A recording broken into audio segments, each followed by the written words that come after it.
6:30 a.m. And the morning started with the kind of disaster that'd make you question if the universe was just having a laugh at your expense. My grandfather's bridge, the one he spent 7 years building back in 1923, every stone set by hand obliterated in seconds. A cement mixer, all 15 tons of it, barreled across those stones and dumped itself into Willow Creek with a crash that seemed to shake the whole family history loose. And there stood Marjorie Whitman, president of the HOA, in her spotless white blazer, laughing like she'd just told the punchline to her favorite joke. "Oops," she said, not even trying to hide the sneer. "Those old rocks weren't built for real trucks, honey." To Marjorie, it was just a funny accident, just some inconvenience for the day. But what she didn't know was that months before this little spectacle, I'd started setting every last piece in motion. Every violation by heavy trucks, every crack, every rule, bent or broken, documented, cataloged, filed away. That bridge to her was an obstacle. To me, it was legacy. And as luck would have it, the only legal access to the very neighborhood she ruled. The day her own truck destroyed it, the whole game changed. Her arrogance became the very trap that would snap shut around her, and Lord, she had no idea she was walking right into it. If this sounds like the start of a wild tale, buckle up. Because the way it all unraveled would make a courtroom drama blush. And hey, if you've got your own story about a neighbor crossing the line, let it loose in the comments. I promise there's nothing quite as satisfying as knowing you're not the only one. But let's roll back the calendar about 3 months just so you can see the blueprint for this mess. Picture this Roman Kellerman, me, 52 years old, retired civil engineer, hands calloused from trading blueprints for hand tools. My grandfather's old place was now mine, 12 acres of green Pennsylvania, and the centerpiece, a fieldstone bridge spanning Willow Creek, built with patient sweat and more stubbornness than most families manage in 3 generations. Morning started on that bridge. Coffee in hand, breath fogging in the cool air, fingertips on ancient stone still damp from night dew. The creek below gurgled like a cat. Blackbirds chattered in the reeds, and the whole place smelled of clean air and sawdust wafting out of my workshop. The old barn packed with tools that had seen more years than me.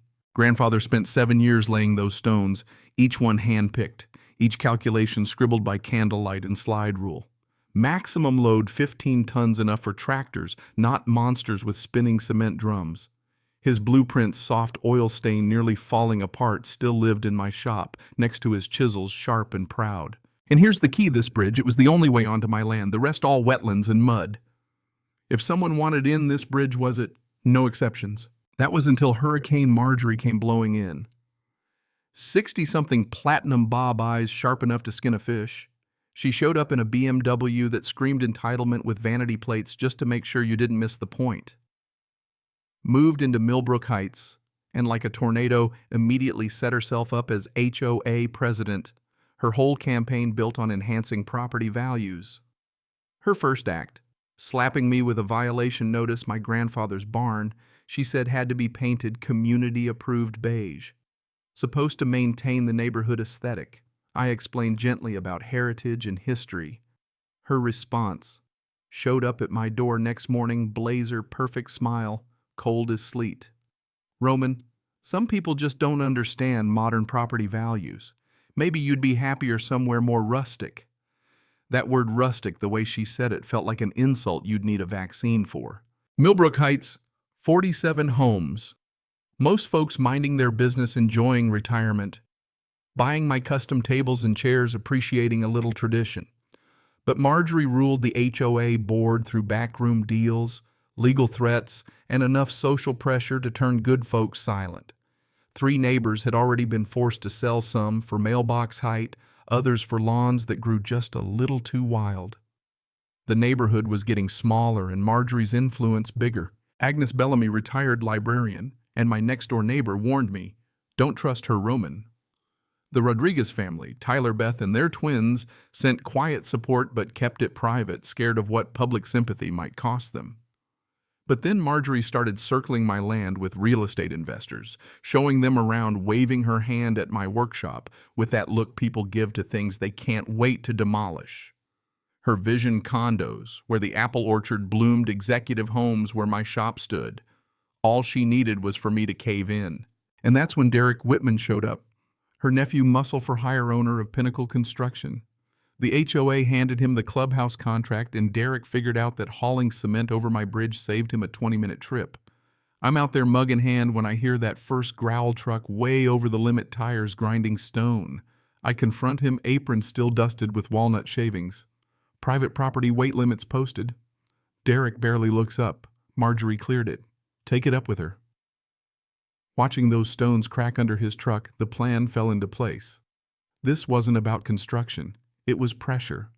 Break my bridge, break my resolve, force the sale. But here's the thing, engineers don't just get mad, we get methodical. I set up security cameras, cataloged every crossing, every new crack, started a photo log that would have made my insurance adjuster weep for joy. Spent hours in the courthouse digging through deeds. Sure enough, that bridge was protected for my use exclusive. No loopholes. Sent Marjorie and Derek the paperwork, everything ironclad. Derek chucked it in his truck. Marjorie went online painting me as the villain in the neighborhood Facebook group. Some residents are putting personal convenience over community progress. Like protecting a bridge your grandfather built was some childish whim. The bridge shook harder every day, 4, sometimes 6 trucks, each one double the posted limit. My shop became a vibration chamber, coffee mug sliding across the bench. Delicate joinery split by endless rumbling.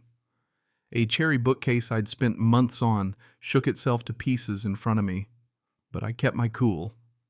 Documentation isn't just smart, it's legal dynamite. Security footage, scale readings, photos, all filed and time-stamped. I brought in Dr. Patricia Wong, expert on historic preservation. Her verdict, catastrophic failure in 6 to 8 weeks if this continues. There it was, the phrase that would become my battering ram. Derek got sneakier, late-night runs, accidental mailbox wrecks, fresh tire tracks, tearing up my front lawn. But every move he made just piled up more evidence. Marjorie, running out of patience, went to the county with a complaint my bridge suddenly a hazard. Inspectors poked around, took pictures, asked about public safety. Marjorie pressed for emergency vehicle access as if the bridge led anywhere but my land. I hired Dr. Wong for an official assessment. Her report damage clearly linked to overloading bridge, otherwise sound. Meanwhile, I doubled down on security infrared motion sensors, everything uploaded to the cloud. Derek started sneaking trucks in after midnight thinking I was asleep, but the evidence kept mounting line by line, day by day. Then came the mind games. Midnight calls, heavy breathing, fake pizza deliveries, anonymous tips to my insurance. Clients got scared off by rumors, 3 big commissions gone. Marjorie called an emergency HOA meeting, floated the idea of eminent domain. The room was packed, burnt coffee nerves, the whole neighborhood split down the middle. Marjorie ran the meeting, showed slides, talked about critical infrastructure. But then Agnes stood up and cut through the noise. This is legalized theft disguised as planning. Tyler and Beth finally spoke, too. Their kids played in my creek. I'd never caused a fuss, but Marjorie's crowd shut them down.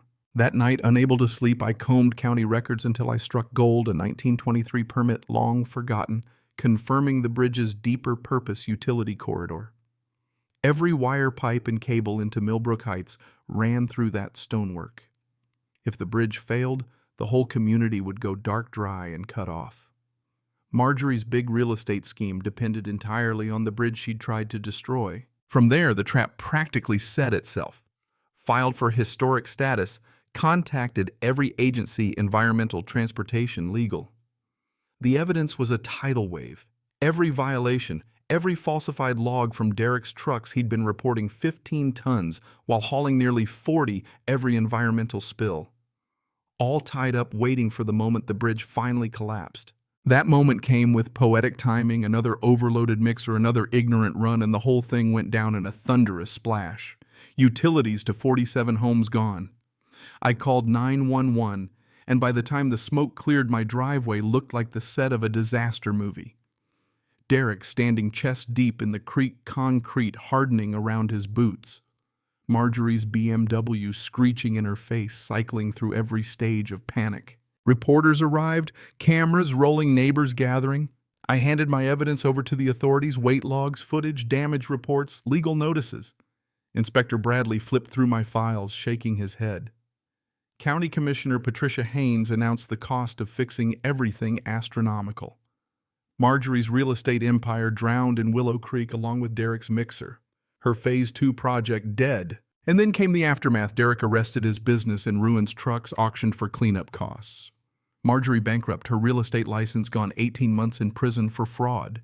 The HOA under new leadership protected what little heritage remained.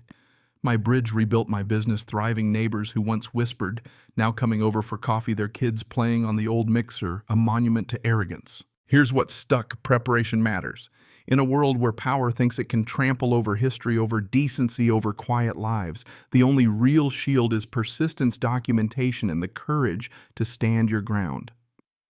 It wasn't just a bridge. It was a stand for every little thing worth preserving against the steady grind of progress. And here's the real kicker. Now the bridge is a county landmark. My business is booming. The creek is clean and the neighborhood actually pulled together. Tyler and Beth's kids play in the water, learning woodworking in my shop. The settlement money started a scholarship for traditional crafts. Granddad's legacy, his vision, his stubborn pride outlived the bulldozers and the lawsuits. But let's be honest, when does defending your rights become standing in the way? Is it justice when the law's finally on your side, or is there a deeper line somewhere in all this mess? Has anyone else gone through something like this, where the system tried to break you, but you found the cracks and made them work for you? Go ahead, share your stories. Tell me where you found your line and what happened when someone tried to cross it. Because trust me, there's a special kind of satisfaction in knowing you weren't alone, and that sometimes the good guys really do win.